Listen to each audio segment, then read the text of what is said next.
ஓம் சக்தி. சக்தியில் அனைவருக்கும் என்னுடைய அன்பான வணக்கம். சக்தியிலே ஒரு முறைங்க நம்ம சக்தி தொண்டர் மோகன் டிவி பார்த்துட்டு இருக்கார்.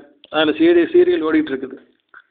அதில் இந்த நாகபாம்பு மாணிக்கத்தை வச்சிருக்கிற மாதிரி காட்சியெல்லாம் அதில் காமிக்கிறான். அந்த மாதிரி ஒரு சீரியல் போகுது, எத்தனையோ போகுது, அது இது ஒன்று. இதை பார்த்த மோகன் நினைக்கிறாரு, உடனே அம்மாட்ட சொல்ல, ஏம்மா இப்படியெல்லாம் நடக்குமா? இந்த காலத்தில் இப்படிப்பட்ட பாம்பெல்லாம் இருக்குதா? இன்னும் ஒரே கப்சாவாக விடுறானுங்க அப்படின்னு நினச்சிருக்காரு. அதுக்கு பாருங்க அம்மா பதில் சொல்லுது ப்ராக்டிக்கலாக. அடுத்த நாளுங்க அவர் ஆஃபீஸ் போகிறாரு.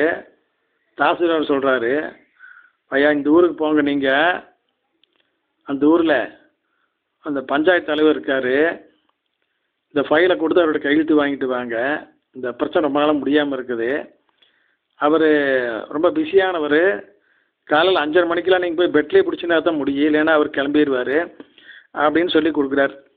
அதை மாதிரி இவரும் போய்ங்க 5:30 மணிக்கெல்லாம் அவர் பெட்லேயே பார்த்து இந்த ஃபைலை கையெழுத்து வாங்கிட்டு வர்றாருங்க.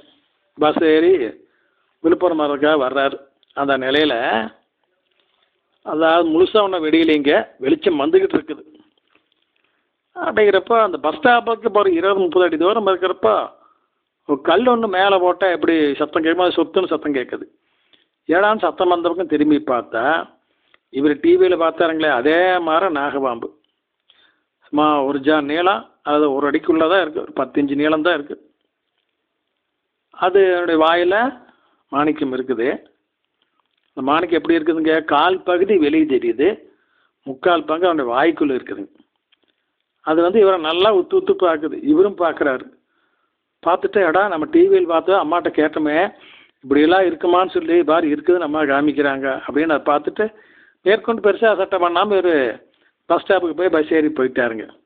எப்படி பாருங்க, ஒரு சின்ன சின்ன விஷயத்தெல்லாம் கூட அது நிரூபணம் பண்ணி காமிக்குது பாருங்க அம்மா. ஓம் சக்தி.